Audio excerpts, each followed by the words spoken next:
하는데 왜 제가 자꾸 반복을 하냐면은 한번 듣고 잘 모르기 때문에 또 반복해서 듣다 보면은 알게 될 겁니다. 그리고 이스라엘 백성들에게 이와 같이 행한 것들이 우리와 무슨 상관이 있느냐, 이것을 아는 것도 중요하다고 말씀을 드렸습니다.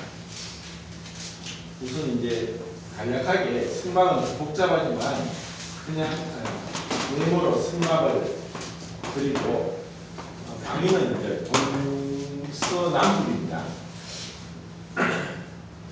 이스라엘 진이 한 200만 명이 되는데 진이 거의 한 2,000 규빗 정도 떨어져서 로벤이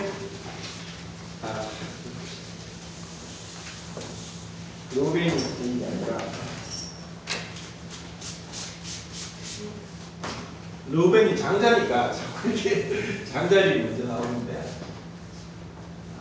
유다, 이사갈, 스불론이 동쪽에 위치해 있고 남쪽에는 로벤, 시몬, 가시 위치했습니다.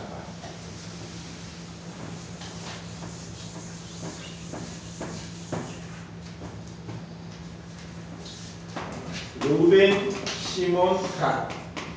그리고 서쪽에는 에브라임, 므낫세, 베냐민.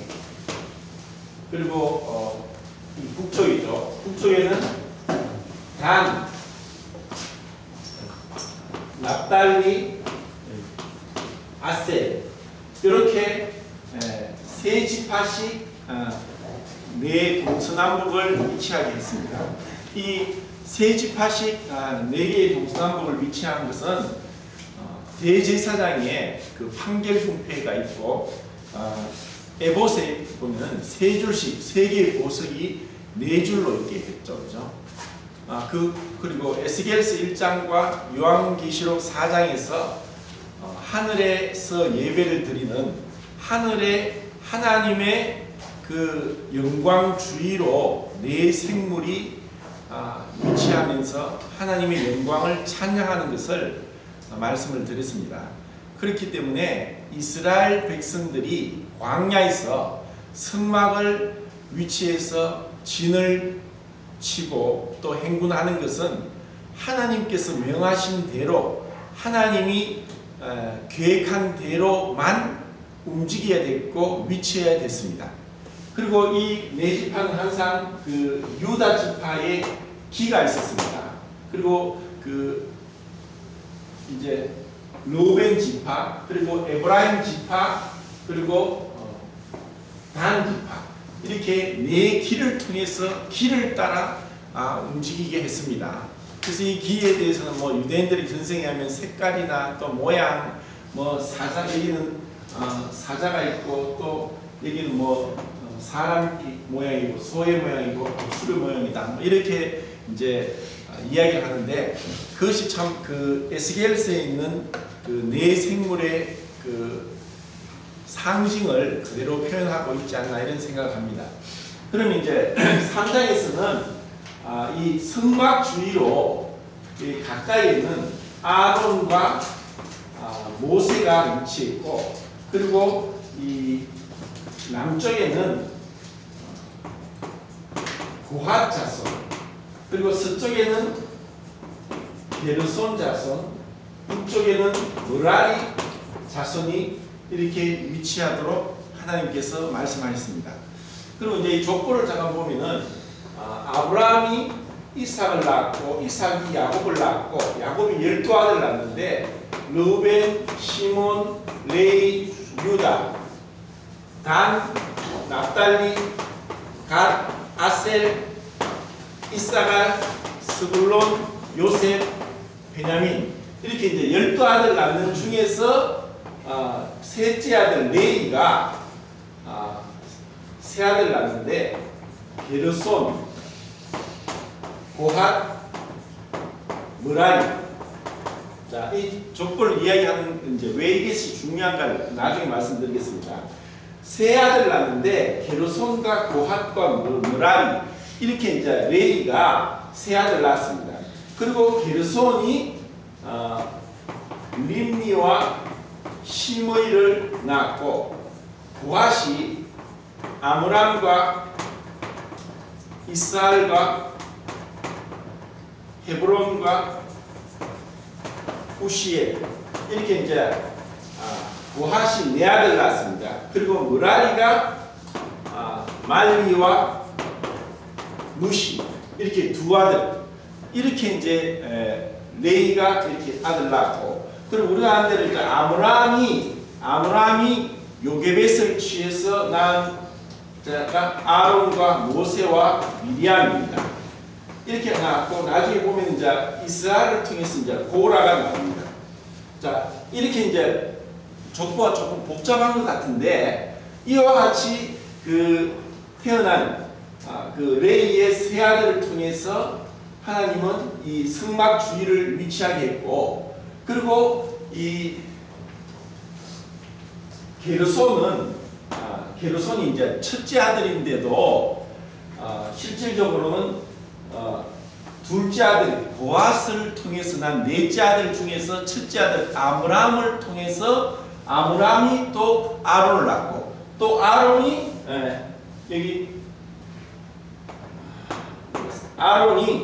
모세 아론을 낳았을 때 아론이 나답과 아비후와 엘라살과 이다말, 이렇게 네 명의 아들 낳았는데, 이 레위 자손 중에서 오로지 고핫이 낳은 자 중에 아므람이 낳은 자 중에 모세와 아론인데, 모세의 자손이 아닌 아론의 자손의 자손들만 계속 제사장이 되도록 했습니다.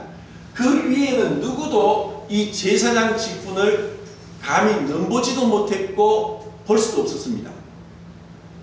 그리고 그렇게 하나님께서 이 아론의 자손들만 제사장이 되게 한 것은 하나님께서 일방적으로 주권적으로 정하신 겁니다. 그런데도 나답과 아비후는 하나님이 정하지 않은 다른 불을 들이다가 레위 10장에 보면은 그 불이 나와서 제사장 옷은 타지 않고 사람만 죽게 되는 그러한 이제 끔찍한 일이 일어나게 되는 거죠.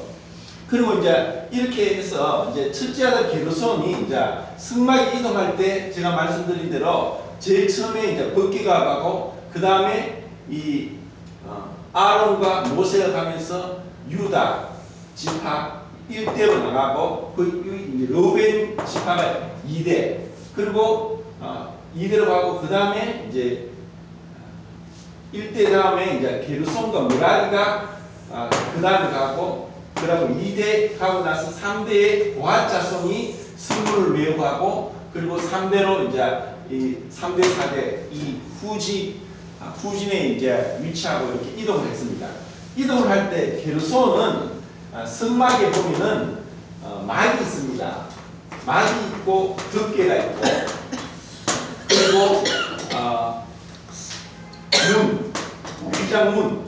휘장문 이와 같은 그 막과 덮개에 대한 기구들을 이 게라리가 수레에다가 싣고 이제 이동을 하는 것입니다.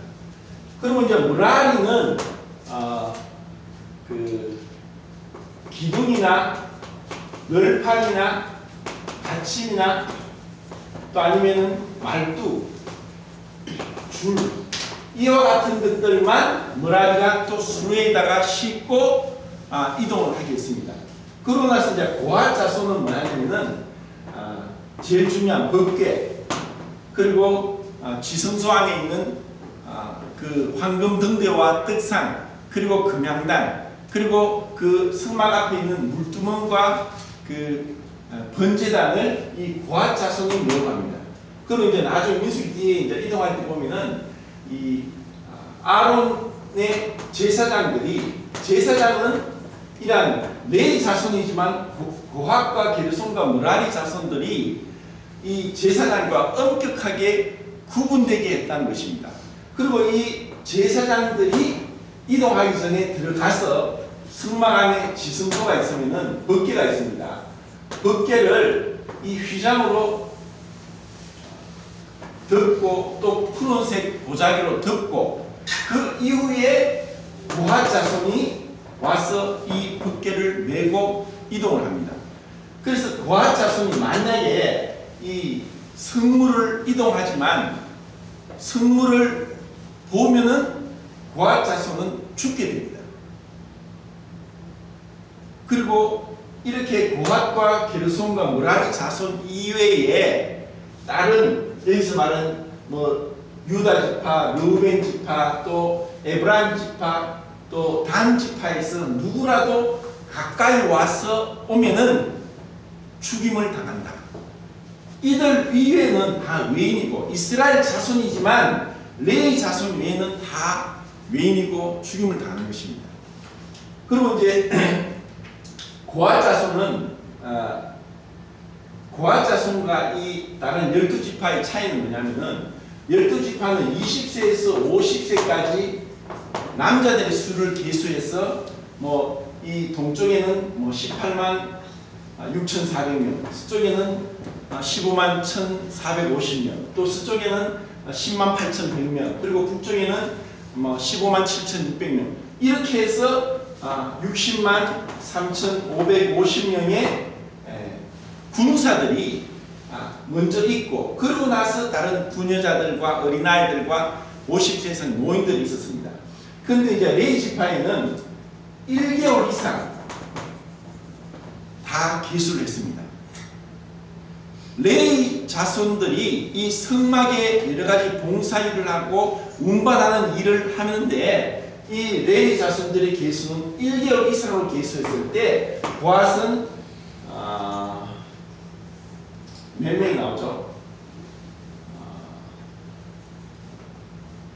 8,600명이 되고 게르손은 7,500명 그리고 므라리는 6,200명 이렇게 이제 1개월 이상을 계수하니까 이 숫자가 나왔습니다. 그래서 이제 레위 자손들의 세 자손들을 수를 합하면은 22,300명이란 요 숫자가 8,600명부터 7,500명 또 그 6,200명 계수하면 22,300명이 나옵니다.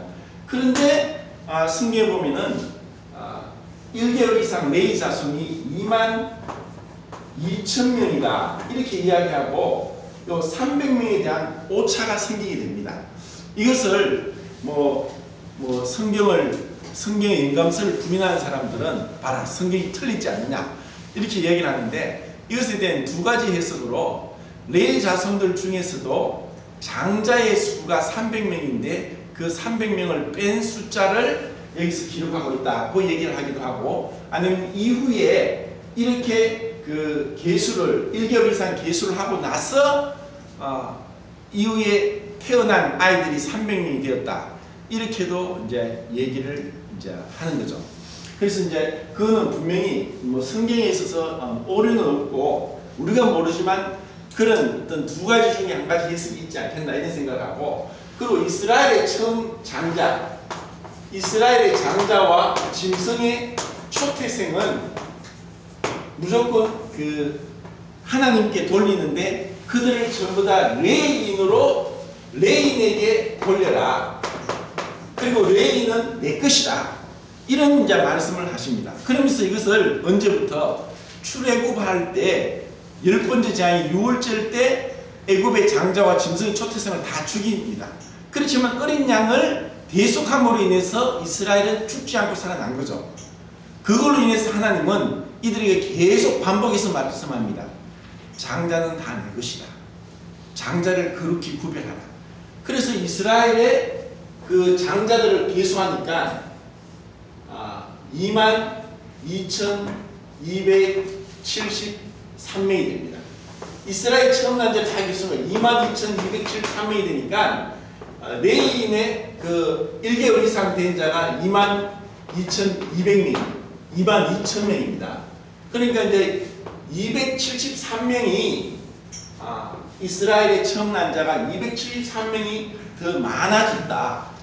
이 많기 때문에 273명을 한 사람의 성수로 5세겔로 계산해서 이것을 아론에게 속전으로 드리라 이렇게 이야기합니다. 그 속전이 이제 1365세계, 이 1365세계를 아론의 제사장들에게 다 드렸다, 말씀대로 드렸다 하는 이 기록이 이제 민수기 3장입니다. 이것을 보면서 이제 우리에게 어떻게 적용을 하냐면은, 하나님께서 그 각 태어난 자들 그리고 그 가족과 종족을 따라서 하나님이 정하신 대로 그 범위를 넘지 않고, 또 그들이 생각할 때 또 레이의 고핫과 게르손과 므라리 세 아들이 있는데, 이들에 대한 총지휘관은 엘르아살이 해라 이렇게 얘기를 합니다. 그런데 이것을 우리 유교식으로, 우리나라식으로 그 장유유서라고 합니까? 그렇게 이제 나이 순대로 따진다면은 그 르우벤도 그렇고 또 게르손도 그렇고, 그리고 이 레위 자손이나 이스라엘 지파 중에서 장자라고 해서 꼭 그들이 지휘관이 되고 우두머리가 되는 것도 아니었고, 또 하나는 그들이 능력이 많고 지혜가 있고 또 여러 가지 면에서 출중하다고 해서 지휘관이 되는 것이 아니라, 하나님께서 정하시고 하나님께서 명하신 대로 그들이 능력이나 출생의 순서나 또 다른 어떤 지혜와 지식과 상관이 없이 하나님께서 정하신 자가 우두머리가 되었고, 그리고 하나님이 정하신 대로 다른 사람들은 그 하나님이 정하신 대로 순종하며 나가도록 했다는 것이 이스라엘의 그 진의 위치와 또 행군의 그 모습입니다. 이것은 하나님은 질서의 하나님이고, 만약에 이 200만 명이나 넘는 사람들이 그냥 자기 멋대로 앉고 싶은 대로 앉고 서고 싶은 대로 서고 가고 싶은 대로 가고 한다면은 완전히 이거는 통제 불능이 되어버리고 안 될 겁니다. 근데 하나님은 이것은 철저한 질서와 위치 가운데 그리고 계획 가운데 이들이 움직이도록 하시다는 것입니다. 그리고 이들이 움직인 것도 사실 생각해 보면은 광야는 사람이 살 수 없는 사막이고 아무것도 없습니다. 근데 이들이 40년 동안 아무 일도 하지 않고 이들은 광야에서 살아남았습니다. 그리고 이들이 하나님의 군대다, 그리고 어떤 군사로서 전쟁하기 위해서 준비되었지만 어떠한 무기도 없었고 어떠한 전술과 병법도 없었습니다. 하나님은 그런 것에 대해서 전혀 말씀하지 않습니다. 이것은 어떻게 보면은 하나님 너무한 거 아닙니까? 너무 무모하지 않습니까? 이방 민족들은 무기가 다 있고 말도 있고 온갖 철병거가 있는데 우리가 어떻게 그들과 싸웁니까? 하나님 말씀대로 우리가 진을 다 배치를 했고, 그리고 이동할 때 이렇게 이동하고, 그리고 전쟁에 나갈 만한 이 60만 3,550명을 계수했고 한데 어떻게 싸웁니까? 그에 대해서 답이 없습니다. 그리고 또 사실 이제 이들의 그 200만 명이 되는 이 사람들을 먹이는 데 있어서 식량을 어떻게 조달할 것이고, 그들의 옷은 어떻게 준비할 것이고, 그리고 식수는 어떻게 조달할 것이고, 이런 여러 가지 문제들에 있어서는 전혀 언급이 없습니다. 그것은 하나님이 다 해결해 주십니다. 하나님은 이 이스라엘 백성이 광야에서 40년 동안 있는 것을 통해서 그분의 능력을 우리에게 보여주십니다. 그리고 우리에게 말씀하십니다. 그분을 신뢰하는 만큼 우리는 평강과 은혜와 감사 가운데 나올 수 있습니다. 우리가 하나님의 능력을 의심합니까?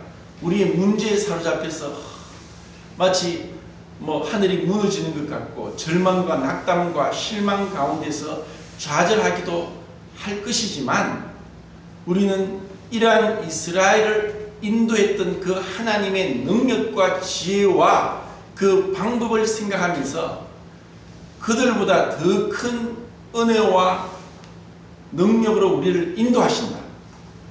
그들에게 있어서 하나님은 아들을 주시기까지 그들을 그만큼 사랑하지 않았습니다. 이때까지는. 그런데 우리에게는 그 아들을 죽는 데까지 내어주셨습니다. 우리에게 어떠한 은혜가 주어졌는가? 하나님은 우리를 얼마나 사랑하시는가? 그리고 하나님은 이 성막은 우리가 레위기할 때 출애굽기 하면서 봤듯이 겉에는 초라하고 보잘것없고 너무나 규모가 작고 그리고 바닥도 없고 바닥은 그냥 모래바닥 위에다가 이것을 세우게 했습니다. 그리고 겉에는 안에는 금으로 다 입혔지만 겉에는 해달의 가죽으로 거무튀튀하게 볼품도 없게 있고 그리고 그 휘장에 담으로 사진 휘장은 높이가 2.5m라서 바깥에서는 안을 볼 수가 없습니다. 이렇게 하나님은 애굽의 그 화려한 궁전과 피라미드나 또 바벨론이나 아수르의 그 놀랄만한 그런 건축들 이것이 이미 사라져 버렸지만 세계의 불가사의 중에 하나인 바벨론의 어떤 공중정원 이러한 것들이 너무나 인간의 모든 지혜와 문명의 어떤 모든 것을 종합해서 만들었지만 하나님은 그곳에 계시지 않았습니다. 이렇게 초라하고 보잘것없는 성막의 하나님, 그 영광에 무한하신 하나님이 거하셨다는 것은 너무나 큰 은혜입니다. 그리고 지금도 하나님은 겉으로 드러나고 화려하고 인간의 지혜와 능력이 집중된 그런 곳이 아니라 거듭나고 예수 그리스도의 피로 죄를 용서받고 구원받은 성도들과 함께 하십니다. 그리고 정말 이 성도들이 얼마나 거룩하고 아름다운 존재인지 그리고 내 자신이 하나님 앞에 얼마나 이 세상의 어떠한 것과 비교되지 않는 그러한 영광스러운 자인 것을 알게 될 때 우리는 우리의 신분에 대한 가치와 또 우리 자신의 그 성도로서 온전하게 설 수 있습니다.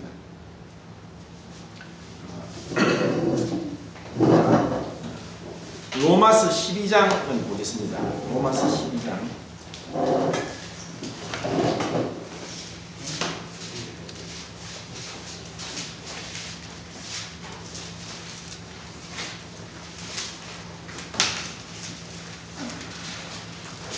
12장 3절을 같이 한번 읽어봅시다. 12장 3절 시작. 내게 주신 은혜로 말미암아 너희 각 사람에게 말하노니 마땅히 생각할 그 이상의 생각을 품지 말고 오직 하나님께서 각 사람에게 나누어 주신 믿음의 분량대로 지혜롭게 생각하라. 우리 집에 짐승이 한 마리 있습니다. 짐승은 고양이인데 그 고양이를 이제 보면서 이제 이런 생각을 했습니다. 간식을 제가 이제 담당이 대가 어떻게든지 제가 이제 줍니다. 그래서 이제 한 번씩 이제 그 고양이가 좋아하는 그런 간식을 딱 주고 나면은 완전히 막 그 맛에 어떻게 정신을 못 차린 것 같아요. 사료는 앞만 있어도 쳐다보지도 않아요. 그래서 간식을 먹고 나면 막 그거로 인해서 이제 만족하고 잡니다. 그리고 자고 나서 또 좀 시간이 지나면은 또 간식 생각이 나니까 저한테 와서 계속 막 이렇게 찝찝거립니다. 달라고. 그런데 준 지 한 몇 시간 됐는데 또 달라니까 줄 수는 없잖아요. 야, 그거는 간식이 주식이 아니야. 이래도 말귀를 못 알아먹습니다. 그러면은 이제 제가 막 돌아다니고 하다가 막 그 간식 있는 곳에 막 발톱으로 긁기도 하고 하다가 소리도 막 내다가 좀 있으면은 그냥 제 옆에 와서 잡니다. 그것을 보면서 이제 무슨 생각을 했냐면은 하나님께서 이들에게는 그러한 어떤 꾀나 지혜나 지식을 주지 않았기 때문에 거기서 멈춥니다. 그러면서 그런 생각을 했습니다. 만약에 사람이라면 어떨까? 사람은 나이가 들수록 지혜와 지식이 자라니까 자기가 원하는 게 정말 원하는데 그것이 막혔다면은 그것을 얻기 위해서 꾀를 냅니다. 그리고 속이기도 하고 거짓말도 하고 또 다른 방법을 꺼내서 어떻게 하든 자기가 원하는 것을 쟁취하려고 합니다. 이것이 사람에게 있는, 그리고 사람이 어떤 생각에 있어서는 착각은 자유다 그런 말을 하듯이 사람의 생각은 천방지축으로 하늘을 무서운 줄 모르고 이리저리 뜁니다. 그리고 그것이 지극히 자기 주관적인 입장에서 생각을 합니다. 오늘 뭐 유성희 님이 톡에 올린 것처럼 자기 기분에 따라서 똑같은 것을 다르게 봅니다. 자기 기분에 따라서 그것을 생각하고, 그리고 마땅히 이 말씀에는 생각할 바 이상을 생각하지 말고 지혜롭게 생각하라고 했는데, 정말 어려운 것이 이 생각의 절제입니다. 이 생각의 절제가 안 되면은, 이 절제가 안 되는 것으로 인해서 죄를 범하게 됩니다. 죄는 언제 어디서부터 오느냐? 우리 안에서부터, 내 생각에서부터 옵니다. 그렇기 때문에 로마서 8장에 육신의 생각은 하나님과 원수가 되나니 이는 하나님의 법에 굴복치 아니할 뿐 아니라 굴복할 수도 없습니다. 이 생각이 바로 하나님 앞에 죄가 됩니다. 그런데 우리는 그 생각을 그 선에서 멈춰야 됩니다. 자, 예를 들어서 저 민수기에서 이스라엘 백성들에게 야, 레위의 세 아들 중에서 게르손이 내가 장자가 아니냐? 그런데 왜 내 게르손 나보다도 고앗 자손이 더 많은 특혜를 누리는 것 같고 하나님 가까이서 더 중요한 일을 하는 것 같은데 왜 그런가? 그리고 또 나중에 민수기에서 고라의 반역이 나오는데 왜 고앗 자손 중에서 아므람의 아들의 아론만 제사장이 되느냐? 우리도 레위 자손 중에 고앗의 아들들이다. 우리는 이스라엘의 아들이기 때문에 그 아론과 사촌이다. 왜 너희들만 제사장 일을 하고 너희들만 특권을 누리느냐 하고 고라가, 그리고 이스라엘의 장자인 르우벤이 같이 합당을 해서 모세와 아론을 대적하는 겁니다. 이것은 하나님이 정하신 그 생각을 넘어서는 것입니다. 우리에게는 각자의 자기의 위치가 있고 질서가 있는데 그것은 하나님이 주신 것입니다. 그리고 그것에 대해서 충성을 하나님이 원하시는 것이지 하나님 앞에 따지고 드는 거예요. 토기장이와 토기의 비유를 예레미야도 얘기했고 또 사도 바울도 얘기합니다. 이것에 있어서 우리가 절제가 안 되면은 사단이 우리의 생각을 물고 넘어지게 합니다. 정말 지혜롭게 생각하는 것, 그리고 그 절제는 주님의 은혜 가운데서 우리가 더 이상 추측도 말고, 그리고 우리가 모르는 것에 대해서 그 사람의 동기도 판단하지 마라. 고린도전서에 보면은 이제 동기에 대해서 얘기하는데 모르는 것에 대해서 동기를 판단하면은 그 크게 오해가 됩니다. 이것을 하나의 사랑의 방법입니다. 사랑의 방법은, 사랑은 그냥 감정이 아니라 때로는 지식이 있어야 됩니다.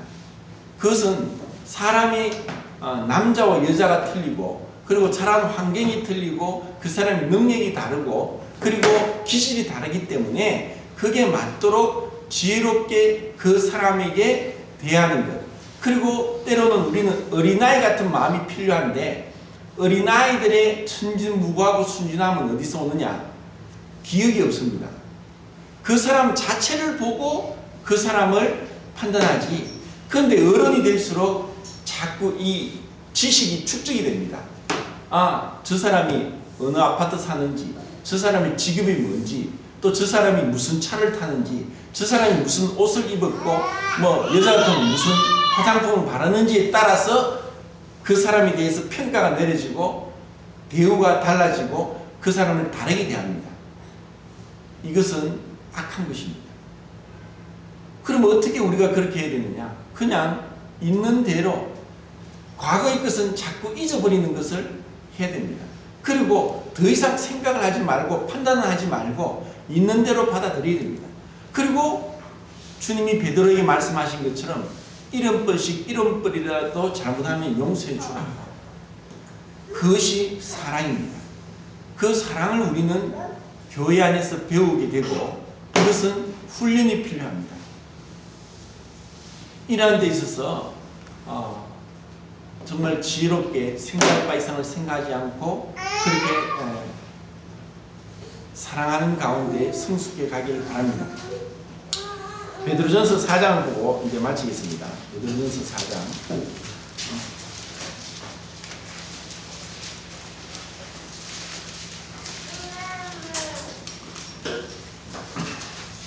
10절에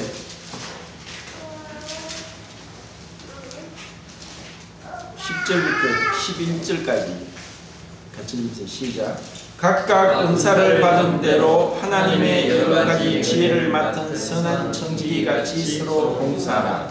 만일 누가 말하면 하나님의 말씀을 하는 것 같이 하고 누가 봉사하면 하나님이 공급하시는 힘으로 하는 것 같이 하라. 이는 범사의 예수 그리스도로 말미암아 하나님이 영광을 받으시게 하려 함이니 그에게 영광과 권능이 세세 무궁하도록 이르느니라. 아멘. 자, 여기서 우리가 청직이다. 우리는 관리인에 지나지 않는다. 내가 주인이 아니고 또 모든 것을 판단하고 또 책망하실 분은 주님이시다. 그런데 우리는 그 생각할 이상의 선을 넘어가서 마치 내가 주인인 것처럼, 내가 어떤 심판자인 것처럼 그렇게 말하고 행동한다는 것은 하나님 앞에 죄입니다. 죄는 파라바시스 해서 선을 넘어가는 것입니다. 이 선을 넘지 않고 정말 단순하게 어린아이 것처럼 그리고 지혜롭게 생각해서 정말 주님의 사랑이 어떠한지를 배워가고 또 알아갈 수 있기를 바랍니다. 이상 마치겠습니다. 천주 형이 기도해 주시고 기도해 주실 때 모든 시간 마치고